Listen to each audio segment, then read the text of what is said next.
आणि जळगावमध्ये अनैतिक संबंधांच्या वादामधून तरुणाची हत्या झाली। अनैतिक संबंधांच्या जुन्या वादातून सागर सोनावणे या तरुणाची हत्या झाली।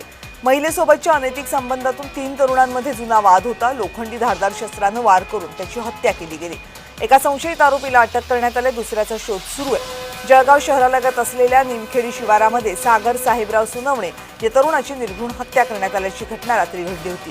त्यामुळे शहरामध्ये खळबळ होती। दरम्यान पोलिसांनी तपास चक्र फिरवली आणि एका संशयित आरोपीला अटक केली।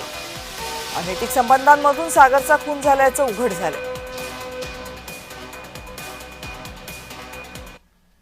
कालच्या दिवशी सागर साहेबराव सोनवणे हा माझा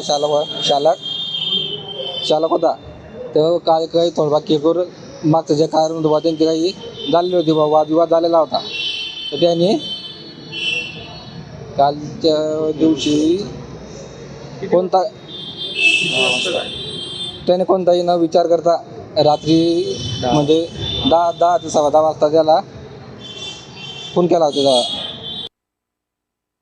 जळगाव तालुका पोलीस स्टेशनच्या हद्दीतील निमखेडी शिवारामध्ये शिवारामध्ये असलेल्या राम मंदिराजवळ 3 तरुणांमध्ये गावातील एका महिलेसोबत असलेल्या अनैतिक संबंधावरून वाद झाले होते। यामधील सागर साहेबराव सोनवणे वय 30 हा या भांडणामध्ये मयत झालेला आहे। यामध्ये जे 2 आरोपी होते अनिल सखाराम नन्नावरे व संदीप छगन बाविस्कर यांनी एका लोखंडी शस्त्राने त्याच्या डोक्यामध्ये वार केलेले होते। त्यामध्ये तो जागीच मरण पावलेला आहे।